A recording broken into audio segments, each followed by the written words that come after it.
33ஆம் அத்தியாயம் 33. சிலை சொன்ன செய்தி. மறுநாள் காலையில் சூரியன் உதயமாவதற்குள் அருள்மொழிவர்மன், ஆழ்வார்க்கடியான், வந்தியத்தேவன் ஆகிய மூவரும் அனுராதபுரத்துக்கு புறப்பட்டார்கள். சிறிது தூரம் காட்டுப்பாதையில் வந்த பிறகு ராஜபாட்டையை அடைந்தார்கள். வேறு வீரர்கள் யாரையும் இளவரசர் தம்முடன் மெய்க்காவலுக்கு அழைத்து வராதது வந்தியத்தேவனுக்கு வியப்பை அளித்தது. ஆனால் அன்றைய பிரயாணத்தில் அவனுக்கு இருந்த உற்சாகத்தைப் போல் அதற்கு முன் என்றும் இருந்ததில்லை. காலை நேரத்தில் இருபுறமும் மரங்கள் அடர்ந்த அந்த ராஜபாட்டையில் பிரயாணம் செய்வதே ஓர் ஆனந்த அனுபவம். பழையாறை அரசலங்குமரி தன்னிடம் ஒப்புவித்திருந்த வேலையை செய்து முடித்துவிட்டோம் என்ற பெருமித உணர்ச்சி அவன் உள்ளத்தில் பொங்கிக் கொண்டிருந்தது. அது மட்டுமா, பல வருஷங்களாக அவன் இதயத்தில் பொங்கிக் கொண்டிருந்த ஆசையும் நிறைவேறிவிட்டது. சோழவள நாட்டின் செல்லப்பிள்ளையை பார்த்தாகிவிட்டது. நாடு நகரமெல்லாம் மக்கள் எந்த வீர இளைஞரின் வீர பிரதாபங்களையும் குணாதிசயங்களையும் பாடி புகழ்ந்து கொண்டிருந்தார்களோ அந்த அரசலங்குமாரரை சந்தித்தாகிவிட்டது. அந்த சந்திப்பு தான் எவ்வளவு அதிசயமான சந்திப்பு! அருள்மொழிவர்மர் ஒரு விசித்திரமான மனிதர் என்று தான் கேள்விப்பட்டிருந்தது உண்மைதான். திடீரென்று குதிரையை திருப்பி தன்னை தாக்கி திக்குமுக்காடச் செய்து விட்டாரே! அவர் சேனைக்கு தலைமை வகித்து செல்லும் இடங்களிலெல்லாம் வெற்றி மேல் வெற்றியாக இருந்து வருவதின் ரகசியம் இதுதான் போலும். பகைவர்கள் எதிர்பாராத சமயத்தில் எதிர்பாராத இடத்தில் தாக்குவதே இவருடைய போர் முறை போலும். ஆனால் இவரது இடைவிடா வெற்றியின் ரகசியம் இது மட்டும்தானா? சேனா வீரர்களுடன் எவ்வளவு பவ்யமாக இவர் பழகுகிறார்! எப்படி அவர்களை தம் அன்புக்கு வசப்படுத்தி வைத்திருக்கிறார்! போர் வீரர்களை மட்டும்தானா, தாம் வெற்றி கொண்ட நாட்டின் மக்களையும் எப்படி வசீகரப்படுத்தி வைத்திருக்கிறார்! சமீபத்தில் மாபெரும் போர் நடந்த நாடு என்று இதை சொல்ல முடியுமா? சாலைகளில் மக்கள் எவ்வளவு உல்லாசமாக நடந்து கொண்டிருக்கிறார்கள்! இரு பக்கங்களிலும் உள்ள கிராமங்களில் ஜனங்கள் எப்படி நிர்பயமாகவும் கவலையின்றியும் தத்தம் காரியங்களை கவனித்து கொண்டிருக்கிறார்கள்! மக்களின் முகத்தில் பீதியின் அறிகுறியே, துயரத்தின் சின்னமோ எதுவுமே காணப்படவில்லையே. கலகலவென்று பெண்களும் குழந்தைகளும் சிரிக்கும் சப்தம் கூட அடிக்கடி காதில் விழுகிறதே. இது என்ன விந்தை! இவர் எத்தகைய விந்தையான மனிதர்! வெற்றி கொண்ட நாட்டு மக்களிடமிருந்து உணவுப் பொருளை கைப்பற்றக்கூடாது என்று இளவரசர் பிடிவாதம் பிடித்து சோழ நாட்டிலிருந்து சைன்யத்துக்கு உணவுப் பொருள் வரவேண்டும் என்று வற்புறுத்தியதும், அதன் காரணமாக பழுவேட்டரையர்களுக்கு ஏற்பட்ட கோபமும் அவர்கள் சுந்தர சோழரிடம் புகார் கூறியதும் இவையெல்லாம் வந்தியத்தேவனுக்கு நினைவு வந்தன. அன்றியும் ஆதித்த கரிகாலர் கையாளும் கொடூரமான போர் முறையையும் அருள்மொழிவர்மரின் தயாளம் பொருந்திய தர்ம யுத்த முறையையும் அவர் தன் மனதிற்குள்ளே ஒப்பிட்டு பார்த்து கொண்டான். சில நாளைக்கு முன்பு வரையில் தன்னுடைய எஜமானராயிருந்த ஆதித்த கரிகாலரை பற்றி எவ்விதத்திலும் குறைவாக எண்ணுவது அவனுக்கே பிடிக்கவில்லை. ஆயினும் அனுராதபுரத்து ராஜபாட்டையில் இருபுறமும் வசித்த கிராம ஜனங்களின் மலர்ந்த முகங்களை பார்க்கும் போதெல்லாம் அவன் மேற்கண்டவாறு ஒப்பிட்டு பார்க்காமல் இருக்க முடியவில்லை. அம்மம்மா, ஆதித்த கரிகாலர் யுத்தம் செய்து திரும்பிய நாடுகளில் இத்தகைய காட்சிகளை காண முடியுமா? எங்கெங்கும் ஒரே ஓலக்குரல் அல்லவா கேட்டுக்கொண்டிருக்கும். ஓலக்குரல்னா ஒரே துக்கமான குரல். இத்தகைய அபூர்வ குணாதிசயம் படைத்த இளவரசருடன் எத்தனையோ விஷயங்களை பற்றி பேச வேண்டும், எவ்வளவோ காரியங்களை பற்றி கேட்க வேண்டும் என்று வந்தியத்தேவனுடைய உள்ளம் துடிதுடித்தது. ஆனால் புறவைகளின் மேல் ஆரோகணித்து விரைவாக சென்று கொண்டிருக்கும் சமயத்தில் பேசுவதற்கும் இடம் எங்கே? ஆம், பேசுவதற்கு ஒரே ஒரு சந்தர்ப்பம் மட்டும் கிடைத்தது. அனுராதபுரத்தை கிட்டத்தட்ட நெருங்கி கொண்டிருந்த போது சாலை ஓரத்தில் பெரியதொரு புத்த பகவானின் சிலை நிற்பதை வந்தியத்தேவன் கண்டார். இம்மாதிரி சிலைகள் இலங்கையில் பற்பல இடங்களிலும் இருந்தபடியால் அதை பற்றி வந்தியத்தேவன் அதிக கவனம் செலுத்தவில்லை. ஆனால் பொன்னியின் செல்வர் அச்சிலையின் அருகில் குதிரையை சடார் என்று இழுத்து பிடித்து நிறுத்தியதும் இவனும் நிற்க வேண்டியதாயிற்று. சற்று முன்னாலேயே போய்க் கொண்டிருந்த ஆழ்வார்க்கடியானும் குதிரையை நிறுத்தி இவர்கள் பக்கம் திரும்பினான். பொன்னியின் செல்வர் சற்று நேரம் அந்த புத்த பகவானுடைய கம்பீரமான சிலையை கவனமாக உற்று பார்த்து கொண்டிருந்தார். அடடா, என்ன அற்புத கலை என்றார். எனக்கு ஒரு அற்புதமும் தெரியவில்லை. இந்த நாட்டில் எங்கே பார்த்தாலும் இத்தகைய பிரம்மாண்டமான புத்தர் சிலைகள் வைத்திருக்கிறார்கள். எதற்காகவோ தெரியவில்லை என்றான் வந்தியத்தேவன். இளவரசர் வந்தியத்தேவனை பார்த்து புன்னகை செய்தார். மனதில் உள்ளபடி பேசுகிறீர், அதில் எனக்கு மகிழ்ச்சி என்றார். இளவரசே, வல்லவரேர் இன்றைக்குத்தான் உண்மை பேசுகிறது என்ற வழக்கத்தை கைகொண்டிருக்கிறார் என்றான் திருமலை. வைஷ்ணவரே, எல்லாம் சகவாச தோஷம்தான். வீரநாராயணபுரத்தில் உம்மை பார்த்தது முதலாவது என் நாவில் கற்பனா சக்தி தாண்டவமாடி வந்தது. இளவரசரை பார்த்ததிலிருந்து உண்மை பேசும் வழக்கம் வந்துவிட்டது என்றான் வந்தியத்தேவன். அவர்களுடைய சொற்போரை இளவரசர் கவனிக்கவில்லை. சிலையின் தோற்றத்தில் ஆழ்ந்திருந்தார். உலகத்திலேயே சிற்பக்கலையின் அற்புதம் பூரணமாக விளங்கும் வடிவங்கள் 2 தான். ஒன்று நடராஜர், இன்னொன்று புத்தர் என்றார். ஆனால் நடராஜர் வடிவங்களை இம்மாதிரி பிரம்மாண்ட வடிவங்களாக நம் நாட்டில் செய்வதில்லையே. இலங்கையில் முற்காலத்தில் இருந்த மன்னர்களில் சிலர் மகாபுருஷர்கள். அவர்கள் ஆண்ட ராஜ்யம் சிறியது, ஆனால் அவர்களுடைய இருதயம் பெரியது, அவர்களுடைய பக்தி மிகப்பெரியது. புத்த பகவானிடம் அவர்களுடைய பக்தி இப்படி பெரிய வடிவங்களை அமைத்து காட்டினார்கள். புத்த சமயத்தில் அவர்களுடைய பக்தியை பெரிய பெரிய ஸ்தூபங்களை அமைத்து காட்டினார்கள். இந்த நாட்டில் உள்ள புத்தர் சிலைகளையும் விஹாரங்களையும் ஸ்தூபங்களையும் பார்த்துவிட்டு நம் சோழ நாட்டில் உள்ள சின்னஞ்சிறு சிவன் கோவில்களை நினைத்தால் எனக்கு அவமானமாயிருக்கிறது என்றார் பொன்னியின் செல்வர். இவ்விதம் சொல்லிவிட்டு குதிரையிலிருந்து கீழ் இறங்கி இளவரசர் புத்தர் சிலையண்டை சென்றார். சிலையின் பத்ம பாதங்களையும் அந்த பாதங்களை அலங்கரித்த தாமரை மொட்டுக்களையும் சிறிது நேரம் கவனமாக பார்த்தார். பின்னர் புத்தர் சிலையின் பாதங்களை தொட்டு கும்பிட்டு விட்டு திரும்பி வந்து பழையபடி குதிரையின் மீது ஏறினார். குதிரைகள் சற்று மெதுவாகவே சென்றன. ஏதேது இளவரசர் புத்த மதத்தில் சேர்ந்து விடுவார் போலிருக்கிறது என்று வந்தியத்தேவன் திருமலையிடம் சொன்னது இளவரசர் காதில் விழுந்தது. அவர்கள் இருவரையும் பொன்னியின் செல்வர் பார்த்து, புத்த பகவானிடம் என்னுடைய பக்தி காரணார்த்தமானது. அந்த புத்தர் சிலையின் பத்ம பாதங்கள் எனக்கு ஒரு முக்கியமான செய்தியை அறிவித்தன என்றார். ஆஹா, எங்கள் காதில் ஒன்றும் விழவில்லையே. மௌன பாஷையில் அச்செய்தி எனக்கு கிடைத்தது. அது என்ன செய்தி, எங்களுக்கு தெரியலாமா? இன்றிரவு 12 நாழிகைக்கு அனுராதபுரத்தில் சிம்மதாரை தடாகத்துக்கு அருகில் நான் வரவேண்டும் என்று பகவானுடைய பாதமலர்கள் எனக்கு அறிவித்தன என்றார் பொன்னியின் செல்வர். ஸோ அந்த பாதத்தில் ஏதோ ஒரு கண்டுபிடிச்சிருக்கார். 34வது அத்தியாயம். அனுராதபுரம். சூரியன் அஸ்தமனமாகும் சமயத்தில் அவர்கள் அனுராதபுரத்தை அணுகினார்கள். இலங்கை தீவின் தொன்மை மிக்க அத்தலைநகரத்தை சற்று தூரத்திலிருந்து பார்த்தபோதே வந்தியத்தேவன் அதிசய கடலில் மூழ்கி பேசும் சக்தியை இழந்தான். அனுராதபுரத்தை பற்றி அவன் பலர் சொல்ல கேள்விப்பட்டதுண்டு. அந்நகரை பற்றி அவர்கள் செய்த வர்ணனைகளிலிருந்து அதன் தோற்றம் இப்படி இருக்கும் என்று அவன் கற்பனை செய்து பார்த்ததும் உண்டு. ஆனால் அவனுடைய கற்பனைகளை எல்லாம் அந்த மாநகரம் விஞ்சி இருந்தது. அதை விட கிரேட்டாக இருந்ததுன்னு சொல்கிறார். அம்மம்மா, இதன் மதில் சுவர் தான் எத்தனை பெரியது! எப்படி இருபுறமும் நீண்டு கொண்டே செல்கிறது! எந்த இடத்திலே அச்சுவர் வளைந்து திரும்புகிறது என்று தெரிந்து கொள்ளவும் முடியவில்லையே. மதில் சுவருக்கு உள்ளே எத்தனை கோபுரங்களும் ஸ்தூபங்களும் மண்டப சிகரங்களும் தலை தூக்கி கம்பீரமாக நிற்கின்றன. ஒன்றுக்கொன்று அவை எவ்வளவு தூரத்தில் நிற்கின்றன! இவ்வளவும் ஒரே நகரத்துக்குள்ளே, ஒரே மதில் சுவருக்குள்ளே அடங்கி இருக்க முடியுமா? காஞ்சி, பழையாறை, தஞ்சை முதலிய நகரங்கள் எல்லாம் இந்த மாநகரத்தின் முன்னே எம்மாத்திரம்? அசோக சக்கரவர்த்தியின் காலத்தில் பாட்டலிபுத்திரமும், விக்ரமாதித்தனின் ஆட்சியில் உஜ்ஜயினி நகரமும், கரிகால்வளவன் காலத்தில் காவேரிப்பட்டினமும் ஒரு கால் இந்த நகரத்தைப் போல் இருந்திருக்கலாம். தற்காலத்தில் உள்ள வேறு எந்த பட்டணத்தையும் இதற்கு இணை சொல்ல முடியாது. மதில் சுவரும் அதன் பிரதான வாசலும் நெருங்க நகரை நோக்கி செல்வோரின் கூட்டம் அதிகமாகி வந்தது.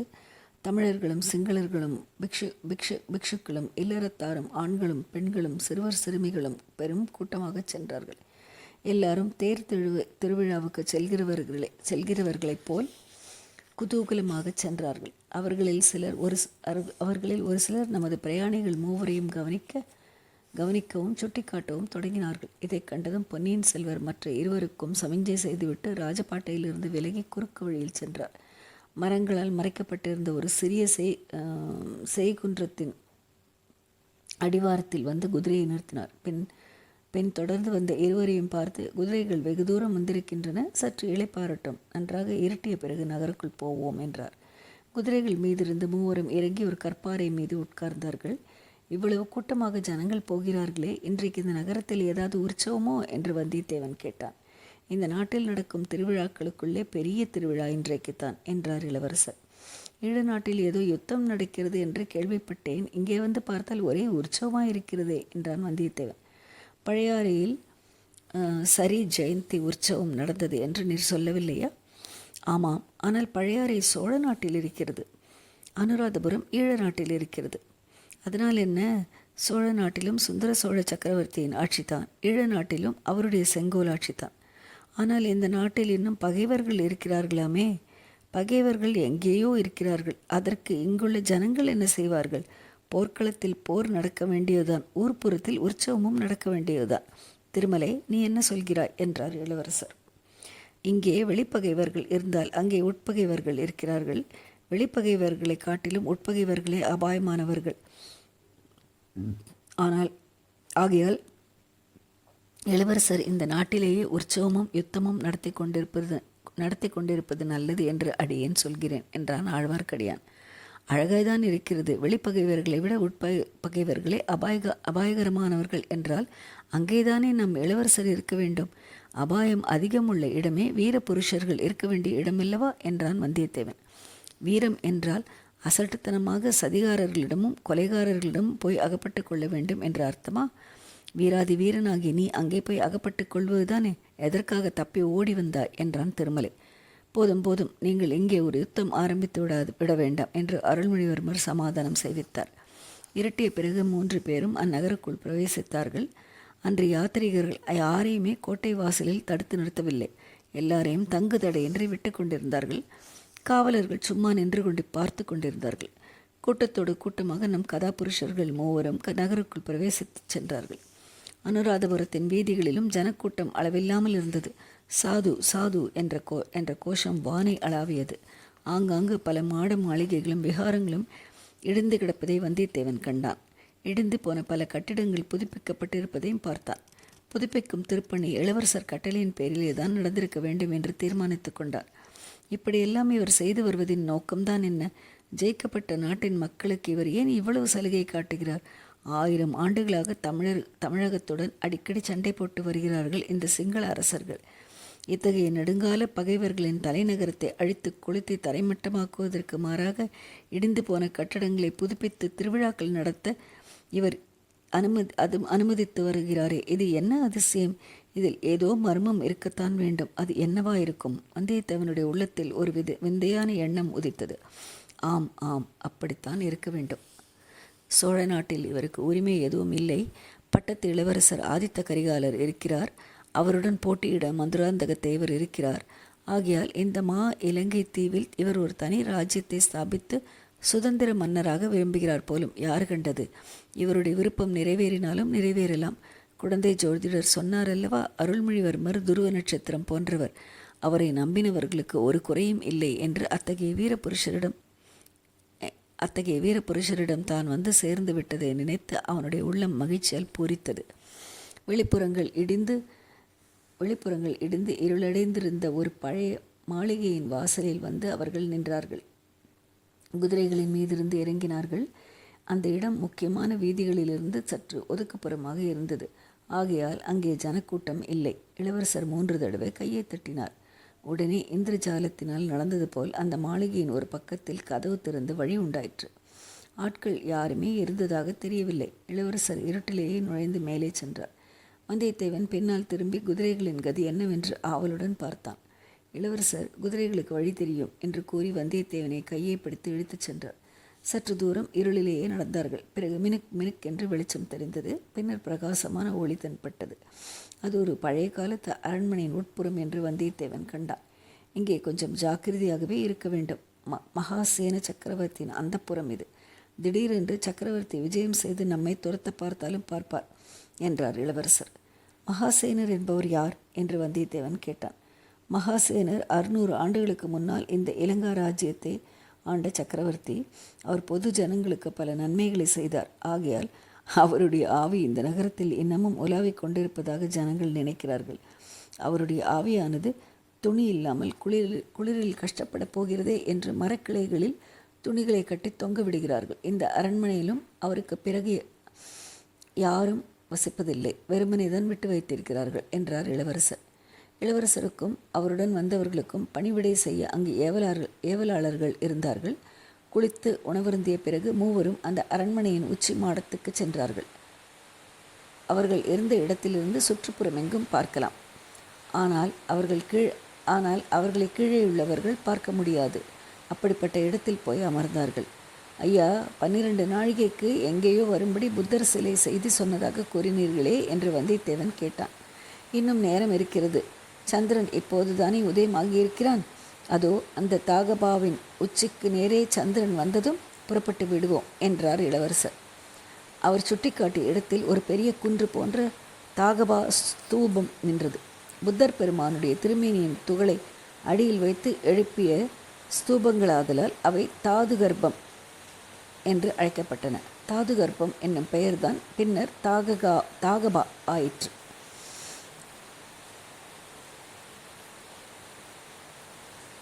எதற்காக இவ்வளவு பெரிய கட்டிடங்களை கட்டினார்கள் என்று வந்தியத்தேவன் கேட்டான்.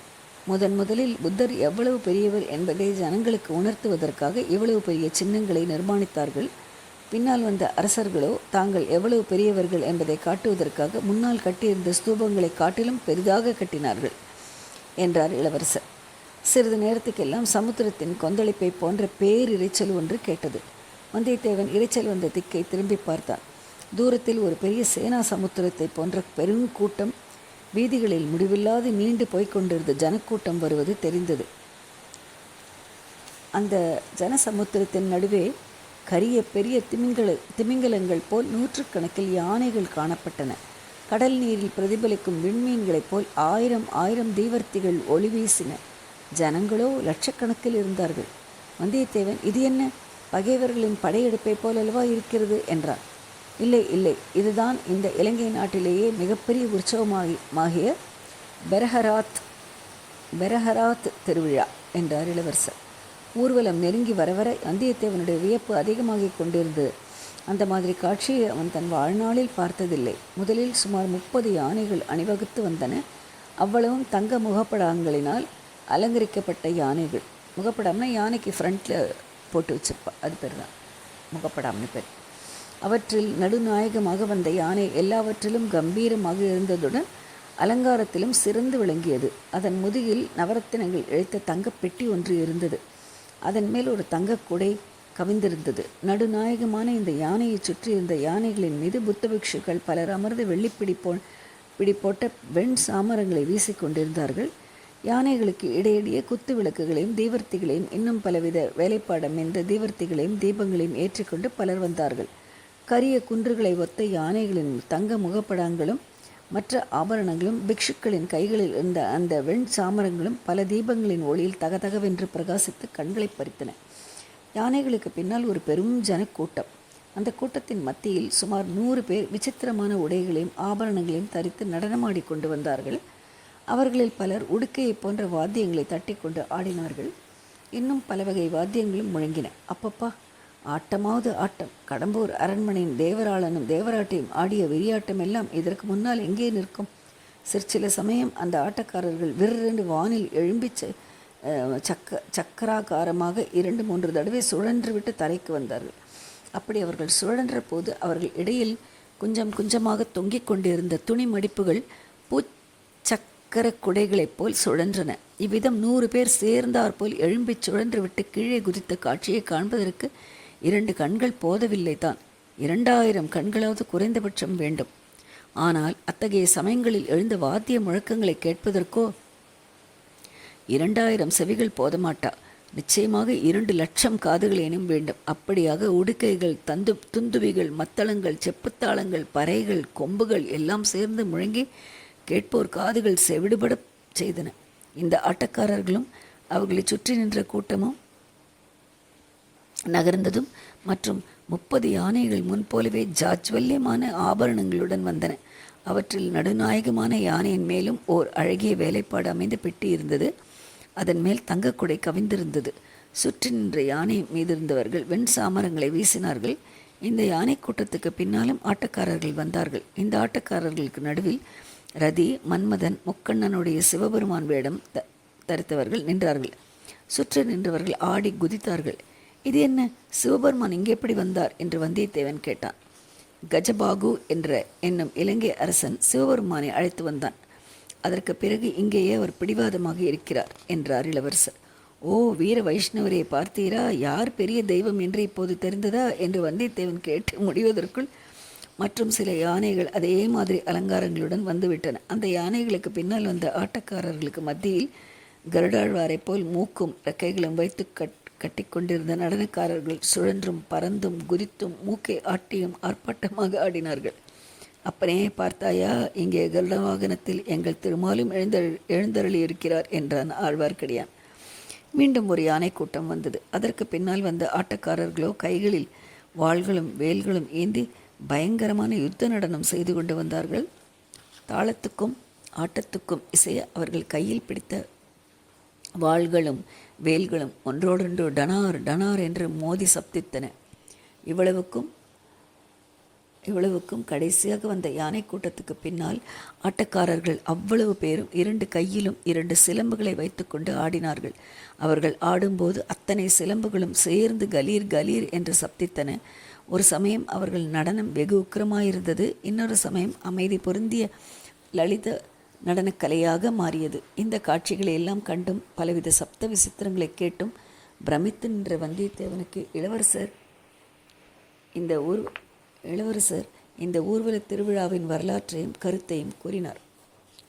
தமிழகத்து அரசர்களும் இலங்கை அரசர்களும் நட்புரிமை பாராட்டிய காலங்களும் உண்டு. கடல் சூழ் இலங்கை கஜபாகு மன்னனும் சேரன் செங்குட்டுவனும் அவ்விதம் சிநேகமாயிருந்தார்கள். சேரன் செங்குட்டுவன் கண்ணகி என்னும் பத்தினி தெய்வத்துக்கு விழா நடத்திய போது கஜபாகு அங்கே சென்றிருந்தான். அந்நாட்டில் நடந்த மற்ற திருவிழாக்களையும் கண்டு கழித்தான். பின்னர் ஒரு சமயம் சேரன் செங்குட்டுவன் இலங்கைக்கு வந்திருந்த போது கஜபாகு மன்னன் விழா நடத்தினான். தமிழகத்தின் தெய்வமாகிய சிவபெருமான், திருமால், கார்த்திகேயர்,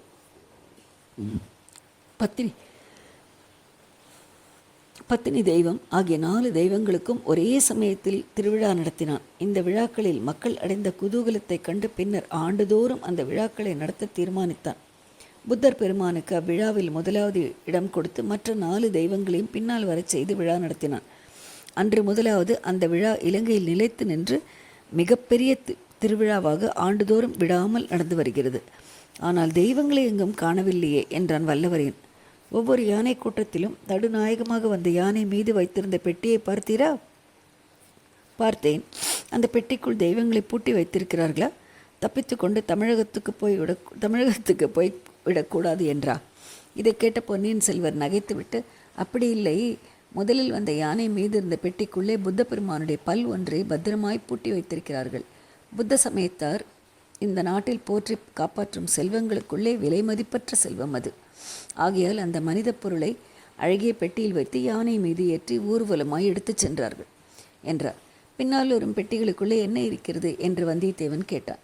சிவன், விஷ்ணு, முருகன், கண்ணகி ஆகியவர்களின் பற்கள் கிடைக்கவில்லை. ஆகையால் அவற்றுக்கு பதிலாக அந்தந்த தேவாலயத்தின் தெய்வங்கள் அணியும் திரு ஆபரணங்களை அந்த பெட்டிகளில் பத்திரமாய் வைத்து கொண்டு போகிறார்கள் என்று இளவரசர் கூறினார். வந்தியத்தேவன் சிறிது சிந்தனையில் ஆழ்ந்திருந்து விட்டு, ஆஹா, தங்களுக்கு பதிலாக பெரிய பழுவேட்டரையர் மட்டும் இங்கே படையெடுத்து வந்திருந்தால் என்றான். அச்சமயத்தில் திருவிழா ஊர்வலத்தின் கடைசி பகுதி அந்த வீதி முடுக்கில் திரும்பிச் சென்றது. வாத்திய முழக்கம், ஜனங்களின் ஆரவாரம் இவற்றின் ஓசை குறையத் தொடங்கியது. குறிப்பிட்ட நேரத்துக்கு இன்னும் 1 நாழிகை தான் மிச்சம் இருக்கிறது, வாருங்கள் போகலாம் என்று இளவரசர் மேடையிலிருந்து இறங்கினார். மூவரும் கீழே வீதிக்கு வந்தார்கள். ஊர்வலம் சென்றதற்கு நேர் எதிர்ப்பக்கம் நோக்கி நடந்தார்கள். நகர மக்கள் அனைவரும் பெரஹராத் திருவிழாவில் ஈடுபட்டிருந்தபடியால் இவர்கள் போன வீதிகளில் ஜன நடமாட்டமே இல்லை. சிறிது நேரத்துக்கெல்லாம் ஒரு விஸ்தாரமான ஏரியின் கரைக்கு வந்து சேர்ந்தார்கள். அந்த ஏரியில் தண்ணீர் ததும்பி கரையில் அலைமோதி கொண்டிருந்தது. சந்திர கிரணங்கள் அந்த அலைகளில் தவழ்ந்து விளையாடி வெள்ளி அலைகளாக செய்து கொண்டிருந்தன. ஏரிக்கரையிலிருந்து கீழே இறங்கி சென்றார்கள். அவ்விடத்தில் செண்பக மலர்களின் நறுமணம் பரவி இருந்தது. இன்னும் பல வகை புஷ்ப செடிகளில் வெள்ளை மலர்கள் கொத்து கொத்தாக பூத்து திகழ்ந்தன. ஆங்காங்கே சிறிய சிறிய செய்குன்றுகள் ஆர்டிஃபிஷியல் ஹில்லுன்னு பேர், படித்துறை தடாகங்களும் காணப்பட்டன. தடாகம் ஒன்றின் மேலே அமைந்திருந்த அத்தகைய சிங்கமுகத்வாரத்திலிருந்து நீர் அருவி பொழிந்து கொண்டிருந்தது. அந்த தடாகக்கரை அருகில் சென்று தடாகம்னா சின்ன ஆர்டிஃபிஷியல் குளம், தடாகக்கரை அருகில் நெருங்கி சென்று மூவரும் நின்றார்கள். அனுராதபுரத்துக்கு வெளியே சாலை ஓரத்தில் நின்ற புத்தர் சிலையின் தோற்றம் வந்தியத்தேவனுடைய மனக்கண் முன் வந்தது. சிலையின் அடிப்பீடத்தில் வரிசையாக வைத்திருந்த தாமரை மொட்டுக்களை இளவரசர் எண்ணி பார்த்து 12 என்று சொன்னார். அவை 12 நாழிகையை குறித்தன போலும். தாமரை மலர்களாக இல்லாமல் மொட்டுக்களாக இருந்தபடியால் இரவை குறித்தன போலும். அந்த மொட்டுக்களுக்கு அருகில் இருந்த சிங்கமுகத்து கிண்டியும் வந்தியத்தேவனுடைய நினைவில் இருந்தது. அந்த பாத்திரம் இந்த சிங்கமுக அருவி விழும் தடாகத்தை குறிப்பிட்டது போலும்.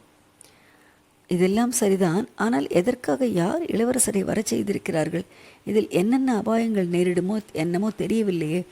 ஆயுதம் ஒன்றும் கொண்டு வரக்கூடாது என்று இளவரசர் தடுத்ததின் கருத்து என்ன? ஒருவேளை இங்கு ஏதேனும் காதல் நிகழ்ச்சி நடைபெறப் போகிறதோ? இந்த நினைவு வந்ததும் வந்தியத்தேவனுடைய உள்ளம் கொந்தளித்தது. அவனுடைய மனம் கடல் கடந்து பழையாறைக்கு பாய்ந்து சென்றது. இளைய பிராட்டியும் வானதி தேவியும் அவன் மனக்கண் முன் வந்தார்கள். இளவரசரின் வாயை பிடுங்கி பார்க்கலாம் என்று வந்தியத்தேவன் எண்ணினான். ஐயா, இந்த இடத்தை பார்த்தால் பழைய காலத்து அரண்மனை நந்தவனம் மாதிரி அல்லவா தோன்றுகிறது என்றான். ஆம், இது அரண்மனை நந்தவனம் இருந்த இடம்தான். 1000 ஆண்டுகளுக்கு முன்னால் இந்த நந்தவனத்தை ஒட்டி துஷ்டகமனுவின் அரண்மனை இருந்தது. அதோ பார், இன்னமும் இந்த அரண்மனையில் சில பகுதிகள் அழியாமல் இருக்கின்றன என்றார். வந்தியத்தேவன் அங்கே சற்று தூரத்தில் தெரிந்த பழைய அரண்மனை மாடங்களை பார்த்துவிட்டு, அந்த கட்டிடங்கள் அரண்மனை அந்தப்புறமாயிருந்திருக்கலாம். இந்த தடாகத்தில் அரசலங்குமரிகள் இறங்கி ஜலக்கிரீடை செய்து மகிழ்ந்திருப்பார்கள் என்றான். இந்த நந்தவனத்திலே அந்த அதிசயமான சம்பவம் வேறு ஒன்று உண்டு. 1000 வருஷத்துக்கு முன்னால் நடந்தது. துஷ்டகமன மன்னனின் புதல்வன் சாலி என்பவன் இங்கே ஒரு நாள் உலாவிக் கொண்டிருந்தான். ஒரு பெண் இந்த தடாகத்தில் தண்ணீர் மொண்டு புஷ்பச் செடிகளுக்கு ஊற்றி கொண்டிருப்பதை கண்டான். அந்த பெண்ணிடம் காதல் கொண்டான். அவள் ஒரு சண்டாள பெண் என்றும் அவள் பெயர் அசோகமாலா என்றும் அறிந்தான். சண்டாள பெண்ணாக இருந்தாலும், சண்டாக பெண்ணா கீழ்ஜாதி பெண்ணன் அர்த்தம், அவளையே மணந்து கொள்வேன் என்று பிடிவாதம் பிடித்தான். அப்படியானால் நீ சிம்மாசனம் ஏற முடியாது என்று தந்தை கூறினார். சிம்மாசனம் வேண்டாம், எனக்கு அசோகமாலாதான் வேண்டும் என்றான். சாலிவாகனன் பிடிவாதமாக கூறிவிட்டான். இந்த உலகத்தில் இன்னொரு ராஜகுமாரனால் இப்படி கூற முடியும் என்று தோன்றுகிறதா? இவ்வாறு பொன்னியின் செல்வர் கூறிய போது கோடிக்கரை கடலில் படகு செலுத்திய சமுத்திரகுமாரின் நினைவு வந்தியத்தேவனுக்கு வந்தது. ஆஹா, ஒருவேளை இவரும் அந்த பெண்ணை நினைத்து கொண்டுதான் இந்த கதையை சொல்லுகிறாரா என்ன? பூங்குழலியின் பேச்சை எப்படி எடுக்கலாம் என்று அவன் எண்ணிக்கொண்டிருந்த போது அங்கே ஒரு அதிசயம் நிகழ்ந்தது. சிங்கதாரை தடாகத்தின் பின்புற சுவரில் உட்பக்கம் குழிவாக அமைந்து அதற்குள்ளே இருவர் அமரும்படியான ஒரு கல் ஆசனம் இருந்தது. அப்படி அமைந்திருந்த அறையின் ஒரு ஓரத்தில் திடீரென்று விளக்கு வெளிச்சம் காணப்பட்டது. விளக்கை பிடித்து கொண்டிருந்தவரின் கரம் முதலில் வெளிவந்தது.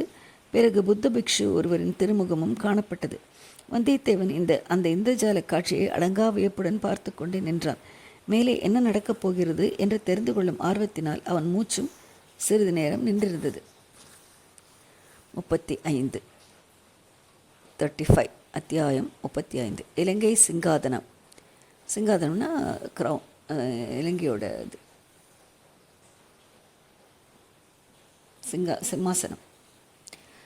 பிக்ஷுக்கு ராஜாவுடைய இது இருக்கு இல்லையா, க்ரௌன் இருக்கு இல்லையா, அந்த இது ராஜா உட்கார்ற இதுக்கு பேர் சிங்காதனம்னு பேர். சிங்காதனம், சிம்மாசனம், எது வேணாலும் சொல்லுவான். பிக்ஷு கையில் பிடித்த தீபத்தின் வெளிச்சத்தில் சுற்றுமுற்றும் பார்த்தார். இளவரசரும் அவருடைய தோழர்களும் நிற்பதை கண்டுகொண்டார் போலும். மறுக்கணம் விளக்கும் வெளிச்சமும் மறைந்தன. சிறிது நேரத்துக்கெல்லாம் பிக்ஷு தடாகத்தின் படிக்கட்டுகளின் வழியாக நடந்து வருவது தெரிந்தது. இளவரசர் நிற்கும் இடத்துக்கு வந்தார். நிலா வெளிச்சத்தில் அவருடைய திருமுகத்தை ஏறிட்டு பார்த்தார். தேவப்பிரியா, வருக வருக, தங்களை எதிர்நோக்கி வைத்துல்ய பிக்ஷு சங்கம் காத்திருக்கிறது. மகா தேரோ குருவும் விஜயம் செய்திருக்கிறார். குறிப்பிட்ட நேரம் தவறாது தாங்கள் வந்து சேர்ந்தது பற்றி என் உள்ளம் உவகை கொண்டு நன்றி செலுத்துகிறது என்றார். அடிகளே, இந்த சிறுவனிடம் பல குறைகள் குடிகொண்டிருப்பதை அறிந்துள்ளேன். எனினும் வாக்கு தவறுவதில்லை என்ற ஒரு நல் விரதத்தை அனுசரித்து வருகிறேன். அந்த விரதத்தில் என்றும் தவறியதில்லை என்றார் பொன்னியின் செல்வர். இன்று சூரியன் அஸ்தமிக்கும் நேரம் வரையில் தாங்கள் வந்து சேரவில்லை என்று அறிந்தேன். அதனால் சிறிது கவலை ஏற்பட்டது. முன்னதாக வந்திருந்தால் ஒருவேளை வாக்கை நிறைவேற்ற முடியாமல் போயிருக்கலாம். அதனாலேயே சமயத்திற்கு வந்து சேர்ந்தேன். ஆம், வானில் ஜோதிமயமாக ஒளிரும் கதிரவனை மறைத்து விடுவதற்கு பல மேகத்திரள்கள் சுற்றி வருகின்றன. நாங்களும் அறிந்துள்ளோம். ஆனால் அந்த மேகத்திரள்கள் எல்லாம் புத்த பகவானுடைய கருணை என்னும் பெருங்காற்றினால் சின்ன பின்னமாக கலைந்துவிடும். போகட்டும், இதோ நிற்பவர்கள் யார்? தாங்கள் நன்று அறிந்தவர்கள்தானா? தங்களின் பூரண நம்பிக்கைக்கு உரியவர்களா? கொடுத்த வாக்கை தவறாது நிறைவேற்றக்கூடியவர்களா என்று பிக்ஷு கேட்டார். அடிகளே, என்னுடைய கரங்கள் இரண்டையும் எப்படி நான் நம்புகிறேனோ அப்படியே இந்த நண்பர்களையும் நம்புகிறேன். எனினும் தங்களுக்கு விருப்பமில்லை என்றால் இவர்களை இங்கேயே விட்டுவிட்டு தங்களுடன் தனித்து வர சித்தமாயிருக்கிறேன் என்றார் இளவரசர். இல்லை, அவ்வளவு பெரிய பொறுப்பை ஏற்றுக்கொள்ள நான் சித்தமாக இல்லை. தங்களை நான் அழைத்து போகும் இடம் மிக பத்திரமானது தான். ஆயினும் நீண்ட வழியில் போக வேண்டும். எந்த தூணுக்கு பின்னால் என்ன அபாயம் மறைந்திருக்கும் என்று யார் சொல்ல முடியும்? இவர்கள் இருவரும் அவசியம் வரட்டும் என்றார் பிக்ஷு. இவற்றையெல்லாம் கேட்டுக்கொண்டிருந்த வந்தியத்தேவனுடைய உள்ளம் கொந்தளித்தது. முன்பின் அறியாத தன்னிடம் இளவரசர் இவ்வளவு பரிபூர்ண நம்பிக்கை காட்டி மிக அந்தரங்கமான காரியத்துக்கு அழைத்து வந்ததை நினைத்து பூரிப்பு உண்டாயிற்று. இன்றிரவு ஏதோ முக்கியமான நிகழ்ச்சி நடைபெறப் போகிறது. எது என்னவாயிருக்கும் என்ற நினைவு மிக்க பரபரப்பை அளித்தது. பிக்ஷு முன்னால் சென்று வழிகாட்ட மற்றவர்கள் பின்தொடர்ந்து சென்றார்கள். தடாகத்தின் படிக்கட்டுகளின் வழியாக சென்று பின்புறத்து கல் சுவரில் குடைந்து அமைந்திருந்த அறையில் புகுந்தார்கள். அதன் ஒரு பக்கம் சென்று இருட்டில் பிக்ஷு ஏதோ செய்தார். உடனே ஒரு வழி ஏற்பட்டது. உள்ளே வெளிச்சம் காணப்பட்டது. பிக்ஷு அங்கு வைத்திருந்த தீபத்தை கையில் ஏந்தி கொண்டார். மற்ற மூவரும் உள்ளே வந்ததும் வழியும் அடைக்கப்பட்டது. வெளியே தடாகத்தில் சிங்கமுகத்திலிருந்து விழுந்த அருவியின் ஓசை மிக லேசாக கேட்டது. இல்லாவிட்டால் ஒரு கணத்துக்கு முன்னால் அப்படி தடாக கரையில் நின்று கொண்டிருந்தோம் என்பதையே அவர்களால் நம்ப முடியாமல் போயிருக்கும். குறுகலான சுரங்கப்பாதை வழியாக அவர்கள் சென்றார்கள். பாதை வளைந்து வளைந்து சென்றது. முடிவில்லாமல் சென்று கொண்டிருப்பதாக தோன்றியது. அவர்கள் காலடி சத்தமும் அதன் எதிரொலியும் பயங்கரத்தை உண்டாக்கின. வந்தியத்தேவனுக்கு நடுநடுவே இளவரசர் ஏமாந்து போய் ஏதோ ஒரு சூழ்ச்சியில் சிக்கிக்கொண்டாரோ என்ற ஐயம் உண்டாயிற்று. பாதை அகன்று வந்து கடைசியில் ஒரு மண்டபம் தெரிந்தது. எப்பேற்பட்ட மண்டபம்! பிக்ஷு கையில் பிடித்து வந்த தீபத்தில் சிறிய பகுதிதான் மங்கலாக கண்ணுக்கு புலனாயிற்று. ஆயினும் அதன் தூண்கள் பளிங்கு கல்லினால் ஆன தூண்கள் என்பது தெரிந்தது. நாற்புறமும் புத்தர் சிலைகள் தரிசனம் தந்தன. நிற்கும் புத்தர்கள், படுத்திருக்கும் புத்தர்கள், போத நிலையில் அமர்ந்திருக்கும் புத்தர்கள், ஆசீர்வதிக்கும் புத்தர்கள், பிரார்த்தனை செய்யும் புத்தர்கள், இப்படி பல புத்தர் சிலைகள் தோன்றின. பளிங்கு மண்டபத்தை தாண்டி அப்பால் சென்றார்கள். மறுபடி ஒரு குறுகிய பாதை, பின்னர் இன்னொரு மண்டபம். இதன் தூண்கள் தாமிர தகடுகளில் ஆனவை இரத்தின சிவப்பு நிறம் பெற்று திகழ்ந்தன. இந்த மண்டபத்தின் மேற்கூரையிலும் செப்புத் தகடுகள், அவற்றில் பல வகை சித்திர வேலைப்பாடுகள், நாலாபுறமும் விதவிதமான புத்தர் சிலைகள். இம்மாதிரியே அபூர்வமான மஞ்சள் நிற மரத்தூண்களை உடைய மண்டபம், யானை தந்தங்களால் இழைத்த தூண்களை கொண்ட மண்டபம். இவற்றையெல்லாம் கடந்து சென்றார்கள். அதிவேகமாக நடந்து சென்ற போதிலும் வந்தியத்தேவன் அங்கங்கே தூண்களை தொட்டு பார்த்து கொண்டே போனான். இளவரசர் அவற்றை சிறிதும் பொருட்படுத்தாது முன்னோக்கிய பார்வையுடன் சென்றது அவனுக்கு அளவில்லாத வியப்பை அளித்தது. உலோக மண்டபங்களை எல்லாம் தாண்டி கடைசியில் சாதாரண கருங்கல் மண்டபம் ஒன்றுக்கு வந்து சேர்ந்தார்கள். ஆனால் விசாலமான அம்மண்டபத்தில் அபூர்வமான காட்சி தென்பட்டது.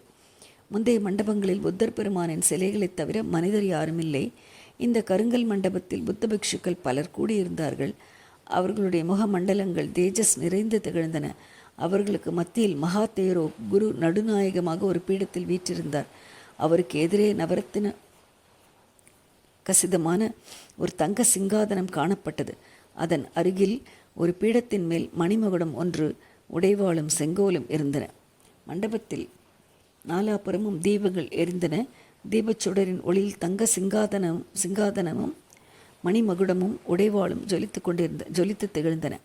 இளவரசர் முதலியோர் அந்த மண்டபத்துக்குள் நுழைந்ததும் பிக்ஷுக்கள் அனைவரும் எழுந்து நின்று புத்தர் வாழ்க, தர்மம் வாழ்க, சங்கம் வாழ்க என்று கோஷித்தார்கள். இளவரசர் மகாதேரோ குருவின் சமீபம் வந்து வணங்கி நின்றார். பிக்ஷுக்களின் அத்தியட்சகர் சிங்காதனத்துக்கு அருகில் கிடந்த ஒரு சாதாரண பீடத்தை சுட்டிக்காட்டி அதில் அமரும்படி இளவரசரை வேண்டினார். மகா குருவே, இச்சிறுவனுக்கு முன்னால் பிராயத்திலும் தர்மத்திலும் மூத்தவர்களாகி தாங்கள் அமர வேண்டும் என்று வேண்டினார் இளவரசர். அத்தியட்சக மகாகுரு தமது பீடத்தில் அமர்ந்ததும் இளவரசரும் தமக்கென்று குறிப்பிட்ட ஆசனத்தில் பணிவுடன் உட்கார்ந்தார். தேவர்களின் அன்புக்குரிய இளவரசரே, தங்கள் வருகையினால் இந்த மகாபோதி சங்கம் மிக்க மகிழ்ச்சி அடைந்திருக்கின்றது. தாங்கள் குறிப்பிட்ட நிபந்தனைகளை எல்லாம் ஒப்புக்கொண்டு பல சிரமங்களுக்கு உட்பட்டு வந்திருக்கிறீர்கள். புத்த பகவானுடைய கருணை தங்களிடம் பூரணமாக இருப்பதற்கு வேறு அத்தாட்சி தேவையில்லை. இவ்விதம் பாலி பாஷையில் பெரிய குரு கூற இளவரசரை அழைத்து வந்த பிக்ஷு தமிழில் மொழிபெயர்த்து சொன்னார். மற்ற பிக்ஷுக்கள் சாது சாது என்று கோஷித்து தங்கள் சந்தோஷத்தை வெளியிட்டார்கள். மகாதேரோ மேலும் கூறலுற்றார். இலங்கை தீவுக்கு மகாதேரோன்னு நம்மளோட சங்கராச்சாரியார் மாதிரி அவளுக்கு இலங்கை தீவுக்கு புத்த தர்மத்தை அனுப்பிய பாரத வர்ஜத்துக்கு நாங்கள் பெரிதும் கடமைப்பட்டிருக்கிறோம். ஆனால் ஆதி நாளிலிருந்து உங்கள் நாட்டிலிருந்து படையெடுத்து வந்த சோழர்கள், பாண்டியர்கள், மலையாளத்தார்கள், கலிங்கத்தார் எல்லாரும் இங்கே பல அட்டுழியங்களை செய்ததுண்டு. புத்த விகாரங்களையும் பிக்ஷுக்களின் மடாலயங்களையும் குருகுலங்களையும் அவர்கள் இடித்து தள்ளி தேவர்களின் சாபத்துக்கு ஆளானார்கள். உங்கள் நாட்டவரை சொல்வானேன், இந்நாட்டின் மக்களே மன்னர்களே அத்தகைய கோர கிருத்தியங்களை செய்திருக்கிறார்கள். புத்த சங்கத்தில் பிரிவினையை ஏற்படுத்தினார்கள். தங்களுடைய தீய செயல்களை எதிர்த்த பிக்ஷுக்களின் விகாரங்களை இடித்தார்கள், அக்னிக்கு இரையாக்கினார்கள். 2 காத நீளமும் 1 காதம் அகலமும் உள்ள இந்த விசாலமான புண்ணிய நகரத்தில் ஒரு சமயம் பாதி விஸ்தீரணத்தில் புத்த விகாரங்கள் இருந்தன. அவற்றில் பெரும் பகுதி இன்று இடிந்து பாழாய் கிடக்கின்றன. இடிந்த விகாரங்களை பழுது பார்த்து செப்பனிட்டு கொடுக்க வேண்டும் என்று இதுவரை எந்த அரசகுலத்தினரும் கட்டளையிட்டதில்லை.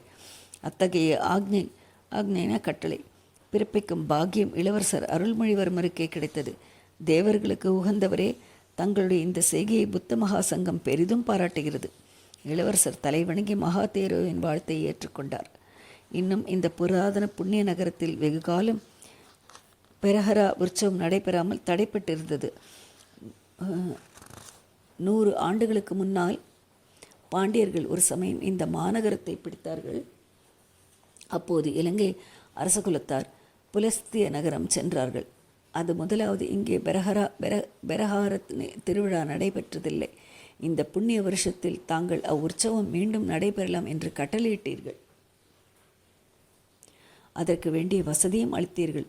இது பற்றியும் புத்த சங்கத்தார் சந்தோஷமடைந்திருக்கிறார்கள். இளவரசர் மீண்டும் சிரம் வணங்கி, மகாகுருவே, அடியேன் புத்த சங்கத்தாருக்கு இன்னும் ஏதேனும் சேவை செய்யக்கூடியதாக இருந்தால் கருணை கூர்ந்து பணித்தருள்க என்றார். அத்தியட்சகர் புன்னகை புரிந்து, ஆம் இளவரசே, ஆம் இளவரசே, புத்த சங்கம் மேலும் தங்களுடைய சேவையை நம்பிக்கையுடன் எதிர்பார்க்கிறது. அதற்கு முன்னதாக இன்னும் சில வார்த்தைகள் கூற வேண்டும். புத்த பகவான் கடைசி திரு அவதாரத்துக்கு முன்னால் வேறு பல அவதாரங்களில் தோன்றியதாக அறிந்திருப்பீர்கள். ஒரு சமயம் சிபி சக்கரவர்த்தியாக அவதரித்து கொடுமை நிறைந்த இந்த உலகத்தில் ஜீவகாருண்யத்தின் பெருமையை உணர்த்தினார். ஒரு சிறிய புறாவின் உயிரை காப்பாற்றும் பொருட்டு தமது திருமேனியில் சதையை துண்டு துண்டாக அறிந்து அவர் துலாக்கோலில் இட்டார். துலாக்கோல்னா தராசு. அந்த சிபி சக்கரவர்த்தியின் வம்சத்தில் வந்தவர்கள் என்று சோழ குலத்தவராகிய நீங்கள் சொல்லிக் கொள்கிறீர்கள். சிபியின் வம்சத்திலே வந்த காரணம் பற்றி செம்பியன் என்ற பட்டப்பெயருடன் சூடிக்கொள்கிறீர்கள். ஆனால் இதுவரையில் புத்த சங்கத்தார் அதை நம்பவில்லை. சோழகுலத்து புரோகிதர்கள் கட்டிய கதை என்றுதான் எண்ணியிருந்தார்கள். இன்று தங்களுடைய அரும்பெரும் செயல்களை பார்த்த பிறகு சிபி சக்கரவர்த்தியின் பரம்பரையில் வந்தவர்கள் சோழர்கள் என்று ஒப்புக்கொள்ள வேண்டி வருகிறது. புத்த பகவானுடைய பெரும் கருணையை மாயை காரணமாக இதுகாரும் சோழகுலம் மறந்திருந்தது. அந்த கருணை இன்றைய தினம் தங்கள் மீது ஆவிர்ப்பரித்திருக்கிறது. அதற்கான தேவ சூசகமும் கிடைத்திருக்கிறது. இதோ என்று கூறி அத்தியட்சக தேரோ பின்னால் திரும்பி பார்த்ததும் பிக்ஷுக்கள் சிலர் பீடம் ஒன்றில் சாய்ந்து படுத்திருந்த மற்றொரு பிக்ஷுவை பீடத்துடன் தூக்கி கொண்டு வந்தார்கள். அந்த பிக்ஷுவின் உடம்பெல்லாம் இடைவிடாமல் நடுங்கிக் கொண்டிருந்தது. கைகள் வடவடவென்று நடுங்கின, கால்கள் நடுங்கின, உடம்பு நடுங்கிற்று, தலை ஆடிற்று, பற்கள் கிட்டின, உதடுகள் துடித்தன, சிவந்த கண்களுக்கு மேலே புருவங்களும் அசைந்தன. இந்த பிக்ஷுவின் பேரில் 33 கோடி தேவர்களும் ஆவிர்ப்பரித்திருக்கிறார்கள். தேவர்கள் கருணை கூர்ந்து சொல்வதை கேட்டுக்கொள்ளுங்கள் என்றார் மகாதேரோ. ஆவேசம் கொண்டிருந்த புத்த பிக்ஷுவின் வாயிலிருந்து நடுநடுங்கிய குளறிய குரலில் ஏதேதோ மொழிகள் அதிவிரைவில் வந்தன. அவர் பேசி நிறுத்தியதும் அத்தியட்சக குரு கூறினார், 33 கோடி தேவர்களும் தங்களை ஆசீர்வதிக்கிறார்கள். முற்காலத்தில் தேவனாம் பெரிய அசோகவர்தனர் பாரத பூமியை ஒரு குடையில் ஆண்டு புத்த தர்மத்தை உலகமெல்லாம் பரப்பினார். அத்தகைய மகா சாம்ராஜ்யத்துக்கு தாங்கள் அதிபதியாவீர்கள் என்று தேவர்கள் ஆசீர்வதிக்கிறார்கள். அசோகரைப் போல் தாங்களும் புத்த தர்மத்தை உலகில் பரப்ப வேண்டும் என்று விரும்புகிறார்கள். அசோகர் பாடலிபுத்திர சிம்மாசனத்தில் வீற்றிருந்து செய்த தர்ம பெரும் பணிகளை தாங்கள் இந்த தொன்மைமிக்க அனுராதபுரத்தில் ஆரம்பித்து நடத்த வேண்டும் என்று கட்டளையிடுகிறார்கள். இளவரசே, தேவர்களுடைய கட்டளைக்கு தங்கள் மறுமொழி என்ன? இதை கேட்டதும் இளவரசர், மகாகுரு, தேவர்கள் சக்தி வாய்ந்தவர்கள். அவர்கள் சித்தப்படி நடத்தி கொள்வார்கள். ஆனால் அடியேனுக்கு இப்போது அவர்கள் இடும் பணி யாது என்று விளங்கவில்லையே என்றார்.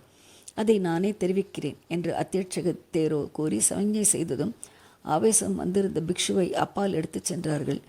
பின்னர் பிக்ஷு தலைவர் கூறினார், இளவரசே, இதோ உங்கள் முன்னால் உள்ள சிங்காதனத்தை பாருங்கள், மணிமகுடத்தை பாருங்கள், செங்கோலையும் பாருங்கள். இலங்கை ராஜவம்சத்தை சேர்ந்த மன்னர்கள் அனைவரும் இந்த சிங்காதனத்தில் அமர்ந்து இந்த மணிமகுடத்தை அணிந்து இந்த செங்கோலை கையில் தரித்த பிறகே புத்த சங்கத்தால் அங்கீகரிக்கப்பட்ட அரசனாவார்கள். துஷ்டகமனு சக்கரவர்த்தியும் தேவனாம்பிய திஸ்ஸரும் மகாசேனரும் அமர்ந்து முடிசூடிய சிங்காதனம் இது. அவர்கள் சிரசின தரித்த கிரீடம் இது. அவர்கள் கரத்தில் ஏந்திய செங்கோல் இது. இப்படிப்பட்ட புராதன சிங்காதனம் 1000 ஆண்டுகளாக அரசர்களை சிருஷ்டித்த சிங்காதனம் இதோ தங்களுக்காக காத்திருக்கிறது. இதில் அமரவும் இந்த மணிமகுடம் செங்கோலும் தரிக்கவும் தங்களுக்கு சம்மதமா? இதையெல்லாம் கவனமாக கேட்டுக்கொண்டிருந்த வந்தியத்தேவன் மிக்க பரபரப்பை அடைந்தான். இளவரசரை தூக்கி அந்த கடமை உட்கார வைத்துவிட்டால் என்ன என்று எண்ணினான். ஆனால் இளவரசருடைய முகபாவத்தில் எவ்வித மாறுதலும் ஏற்படவில்லை. முன்போலவே அமைதியான குரலில், அத்தியட்சகா, அது எப்படி சாத்தியம்? இந்த சிங்காதனத்தில் ஏறி முடிசூடிய மகிந்த மன்னர் இன்றும் ஜீவிய வந்தவராக இருக்கிறாரே, அதாவது உயிரோடு இருக்காரே, அவர் இருக்குமிடம் தெரியாவிட்டாலும் என்று கூறி நிறுத்தினார். இளவரசே, இலங்கை ராஜவம்சம் மாற வேண்டும் என்பது தேவர்களின் கட்டளை. அது நடந்தே தீரும். கங்கை பாயும் வங்க நாட்டிலிருந்து வந்த விஜயராஜன் ஸ்தாபித்த இந்த வம்சத்தில் எத்தனையோ மகாராஜர்கள் தோன்றினார்கள், தர்மத்தையும் பரிபாலித்தார்கள். ஆனால் பிற்காலத்தில் இந்த வம்சம் பல கொடிய கிருத்தியங்களை செய்து தேவசாபத்துக்கு ஆளாகிவிட்டது. இந்த வம்சத்தில் பிறந்தவர்களிலே தகப்பன் மகனை கொன்றான், மகனை தகப்பன் கொன்றான், அண்ணன் தம்பியை கொன்றான், தம்பியை அண்ணன் கொன்றான், தாய் மகளை கொன்றாள், மருமகள் மாமியாரை கொன்றாள்.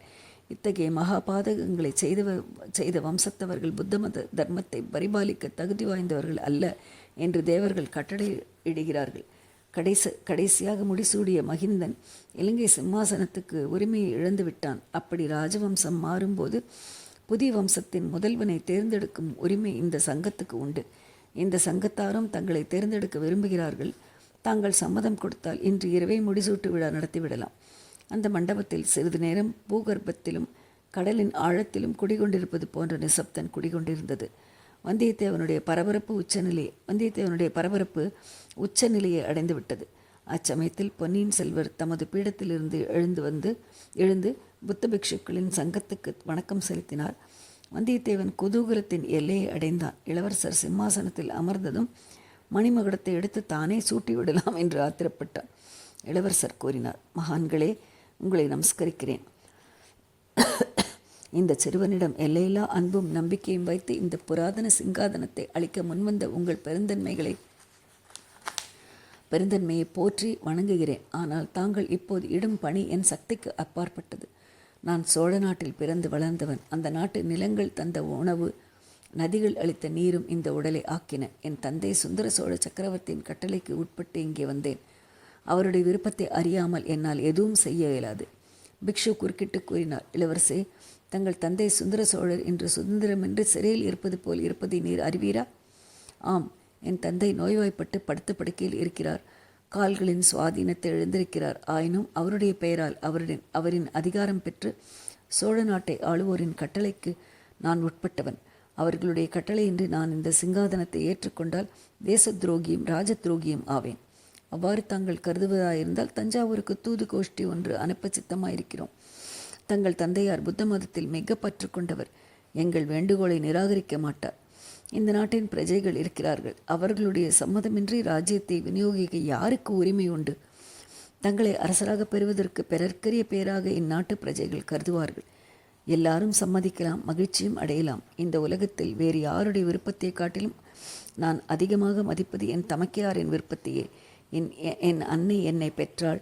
பொன்னி நதி என் உயிரை காப்பாற்றி அளித்தாள். ஆனால் என் தமக்கை என் அறிவை வளர்த்து கண்களை திறந்தார். அப்படிப்பட்டவருடைய விருப்பத்தை காட்டிலும் என் உள்ளத்திலே உள்ள ஒரு குரலின் கட்டளையே எனக்கு மேலானது. மகாபுருஷர்களே, தாங்கள் இச்சிறுவனுக்கு மனமோந்து அளிக்கும் மகாபாகியத்தை ஏற்றுக்கொள்ளும்படி என் உள்ளக்குரல் எனக்கு சொல்லவில்லை. தயவு செய்து இச்சிறுவனை மன்னித்து அருள்க. மறுபடியும் அந்த மகாசபையில் சிறிது நேரம் மௌனம் குடிகொண்டிருந்தது. வந்தியத்தேவனுடைய நாடி நரம்புகள் படபடவென்று துடித்த சத்தம் அவன் காதில் மட்டும் விழுந்தது. சற்று பொறுத்து பிக்ஷு சங்கத்தின் அத்தியட்சகர் கூறினார், இளவரசே, தாங்கள் கூறிய மறுமொழி எனக்கு அதிக வியப்பை அளிக்கவில்லை. ஒருவாறு எதிர்பார்த்தேன். இதனாலேயே இந்த இலங்கை சிங்காதனத்தில் ஏற எவரிலும் அதிக தகுதி வாய்ந்தவர் தாங்கள் என்று ஏற்படுகின்றது. தர்ம சூக்ஷ்மத்தை உணர்ந்த எங்களுக்கு இதை பற்றி சிறிதும் சந்தேகம் கிடையாது. ஆனால் தங்களை வற்புறுத்தவும் விரும்பவில்லை. யோசிப்பதற்கு அவகாசம் கொடுக்கிறோம். ஓராண்டுக்கு பிறகு இதே மாதிரி ஒரு நாள் தங்களுக்கு சொல்லி அனுப்புகிறோம். அப்போது வந்து தங்கள் முடிவான கருத்தை தெரிவிப்பீராக. ஒரு விஷயம் மட்டும் நினைவிருக்கட்டும். இந்த புராதன அனுராதபுரத்தில் பல புத்த விகாரங்கள் மூர்க்கமான யுத்த கொடுமையினால் பாழாய் போயிருக்கிறது. ஆனால் இந்த மகாபோதி விகாரத்துக்கு மட்டும் எவ்வித சேதமும் இதுவரை ஏற்படவில்லை. ஏனெனில் இது பூமிக்கு கீழே குடைந்து அமைத்த விகாரம். இங்கே வரும் வழி இவ்விடத்தில் தற்சமயம் கூடியிருக்கும் புத்த சங்க தலைவர்களுக்கு மட்டுமே தெரியும். எங்களில் ஒருவர் வழிகாட்டாமல் இங்கே யாரும் வர முடியாது. இலங்கை மன்னர்கள் தங்கள் வாழ்க்கையில் ஒரு தடவை புத்த சங்கத்தாரால் முடிசூட்டிக் கொள்வதற்கு மட்டுமே இங்கு அழைக்கப்படுவார்கள். அத்தகைய புனிதமான இரகசிய பாதையுள்ள விகாரம் இது. இங்கே தாங்கள் வந்தது போனது, இங்கே நடந்தது எதையும் பற்றி வெளியில் யாருக்கும் சொல்லக்கூடாது. தங்களுடைய நண்பர்களும் சொல்லக்கூடாது. சொன்னால் மிக கடுமையான தேவ சாபத்துக்கு உள்ளாகும்படி நேரிடும். அத்தியட்சகா, சாபத்துக்கு தேவையில்லை. வெளியில் யாருக்கும் சொல்வதில்லை என்று வாக்கு கொடுத்து விட்டுத்தான் இங்கே என் நண்பர்களையும் அழைத்து கொண்டு வந்தேன். கொடுத்த வாக்கை ஒரு நாளும் மீற மாட்டேன் என்றார் பொன்னியின் செல்வர். அரை நாழிகை நேரத்துக்கு பிறகு இளவரசர் அருள்மொழிவர்மரும் ஆழ்வார்க்கடியானும் வந்தியத்தேவனும் அனுராதபுரத்தின் வீதியில் நிலா வெளிச்சத்தில் நடந்து கொண்டிருந்தார்கள். விகாரத்துக்குள் இருந்தவரையில் வாயை கெட்டியாக மூடி வைத்து கொண்டிருந்த வந்தியத்தேவன் இப்போது அடக்கி வைத்திருந்த எண்ணங்களை எல்லாம் அவிழ்த்து விட்டான். சோழ நாடு நீர்வளம் நிலவளம் பொருந்தியதுதான். ஆனால் இந்த இலங்கைக்கு இணையாகாது. இப்படிப்பட்ட இரகசியத்தீவின் சிம்மாசனம் வலியே வந்ததை உதைத்து தள்ளிவிட்டீர்களே, இது என்ன பேதமை? தங்களை அழைத்து மணிமகுடத்தை வழங்க வந்த பிக்ஷுக்களின் மதியை என்னவென்று சொல்ல?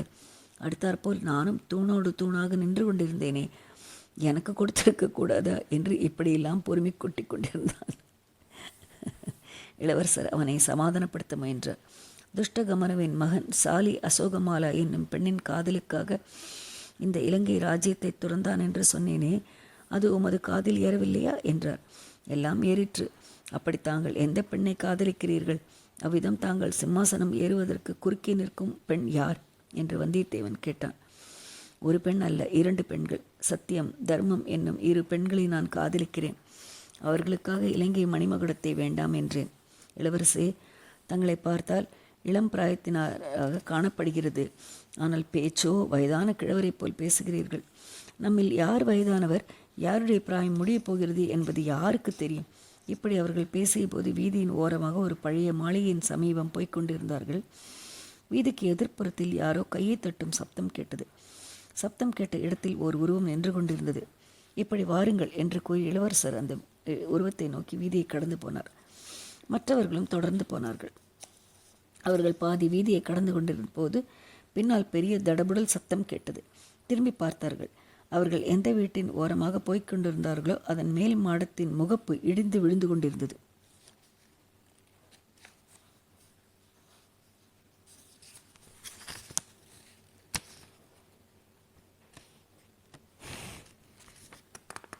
அவர்கள் அங்கே வீதியை கடக்க திரும்பிவிராவிட்டால் அவர்கள் தலைமையில் விழுந்து கொண்டிருக்கும். ஒரு கண நேர வித்தியாசத்தில் 3 உயிர்கள் பிழைத்தன.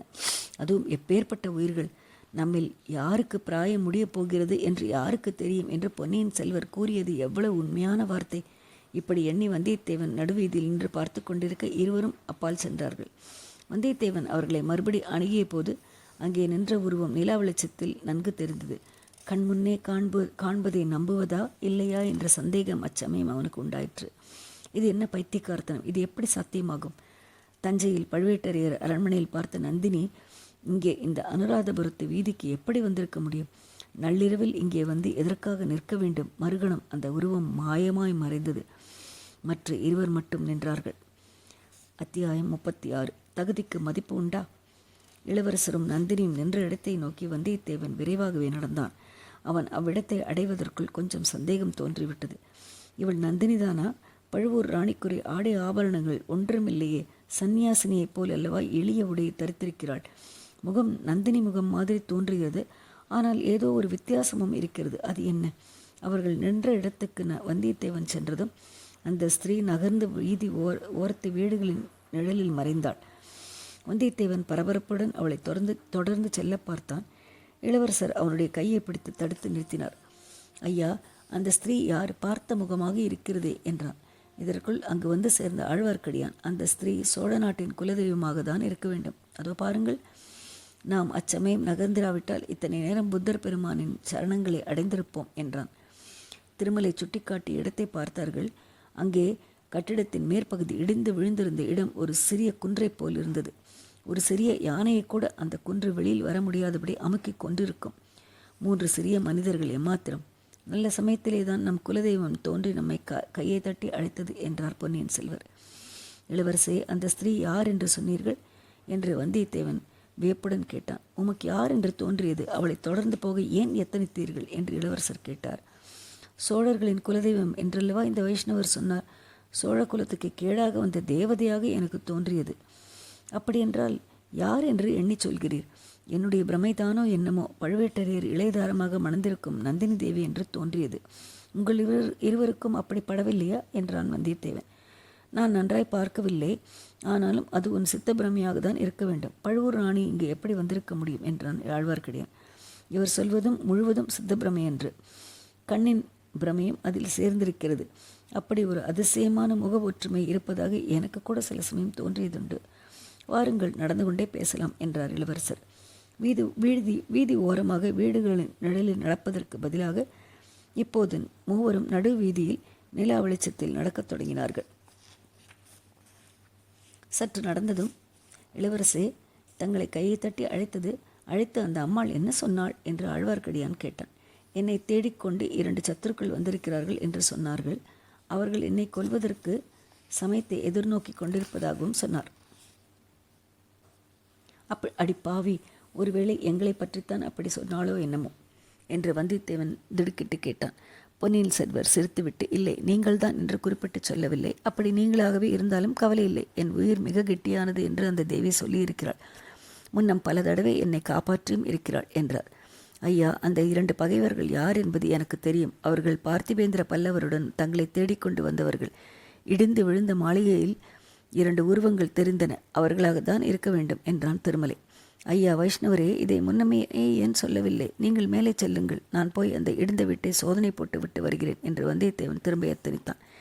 இளவரசர் அவனை மறுபடியும் கையை பிடித்து நிறுத்தி, அவசரம் ஒன்றுமில்லை. அந்த பாழடைந்த வீட்டில் அவர்களை கண்டுபிடிக்கவும் முடியாது. பிறகு பார்த்து கொள்ளலாம். நான் மறு உத்தரவு போடும் வரையில் நீர் என்னுடனேயே இருக்க வேண்டும். தெரிகிறதா? அந்த பாழடைந்த நகரத்தில் இன்னும் எந்த மூலை முடுக்குகளில் என்ன அபாயம் காத்திருக்கிறதோ யார் கண்டது? வீர சிகாமணியே, உன்னை நம்பியல்லவா நான் வேறு யாரையும் மேய்க்காவலுக்கு அழைத்து வரவில்லை. இப்படி நடுவீதியில் என்னை கைவிட்டு போய்விட்டால் நான் என்ன செய்வேன் என்றார். இந்த வார்த்தைகள் வந்தியத்தேவனை போதை கொள்ளச் செய்தன. அவன் நான் தழுதழுக்க, ஐயா, உங்களை விட்டு இனி நான் ஒரு கணமும் அகலமாட்டேன் என்றான். ஆழ்வார்க்கடியான், உன்னை விட்டு நானும் அகலமாட்டேன். இளவரசருக்கு நீ காப்பு, உனக்கு நான் காப்பு என்று சொன்னான். சிறிது நேரத்துக்கெல்லாம் மகாசேன சக்கரவர்த்தியின் பாழடைந்த மாளிகையின் உட்புறத்தை மூவரும் அடைந்தார்கள். விசாலமான ஓர் அறையில் 3 பேருக்கும் பழைய காலத்து கட்டில்கள் படுக்கை விரித்திருந்தது. மூவரும் படுத்துக்கொண்டார்கள். அறையின் ஒரு பக்கத்து சுவரில் இருந்த பலகணியின் துவாரங்கள் வழியாக நிலா வெளிச்சம் உள்ளே எட்டி பார்த்து கொண்டிருந்தது. பல 100 ஆண்டுகளுக்கு முன்னால் இந்த அரண்மனையில் இதே இடத்தில் இலங்கையின் சக்கரவர்த்திகளும் இளவரசர்களும் அவர்களுடைய அந்தப்புற மாதரசிகளும் படுத்திருப்பார்கள். அப்போதும் இதே மாதிரி நிலாவின் கிரணங்கள் இந்த பலகணியின் வழியாக எட்டி பார்த்திருக்கும். இப்போது அதே இடத்தில் நம்மை போன்ற சாதாரண மனிதர்களை பார்த்துவிட்டு இந்த நிலா கிரணங்கள் ஏமாற்றமடையும் அல்லவா? இல்லையா வந்தியத்தேவரே என்றார் அருள்மொழிவர்மர். ஐயா, தங்களையும் இந்த வைஷ்ணவரையும் பற்றி நீங்கள் எது வேண்டுமானால் சொல்லிக் கொள்ளுங்கள். என்னை மட்டும் சாதாரண மனிதர் என்று சொல்ல வேண்டாம் என்றான் வல்லவரையன். மறந்துவிட்டேன், மன்னிக்க வேண்டும். தாங்கள் பூர்வீகமான வல்லத்தரசர்கள் குலத்தில் பிறந்த அரசலுங்குமரர் அல்லவா? ஆம் ஐயா, ஆம். என் மூதாதை ஒருவரை பற்றி ஒரு புலவர் பாடியிருப்பதை கேட்டால் இந்த வீர வைஷ்ணவர் பொறாமையினால் புழுங்கி செத்து போனாலும் போய்விடுவார். போனாலும் போகட்டும். திருமலை நல்ல தமிழ் அபிமானி. பல்லவகுலத்து நந்திவர்மனை போல் தமிழ் பாடலுக்காக உயிரை கொடுக்கவும் தயங்க மாட்டார். ஆகையால் பாடலை சொல்லுங்கள், கேட்கலாம். கொஞ்சம் தயக்கத்துடன் வல்லவரையன் பின்வரும் பாடலை கூறினான். என் கவிகை என் சிவிகை, என் கவசம் என் துவசம், என் கரி என் பரி இது என்பரே மண் கவனமாவேந்தன் வாணன் வரிசை பரிசு பெற்ற பாவேந்தரை வேந்தர் பார்த்து. இதை கேட்ட பொன்னியின் செல்வர், திருமலை, நீ தமிழ் புலவனாயிற்று, இந்த பாடலின் பொருள் என்ன சொல் என்றார். ஐயா, என்னை பரிசோதிக்கிறீர்கள் போலும். ஆகட்டும், இதோ சொல்கிறேன்.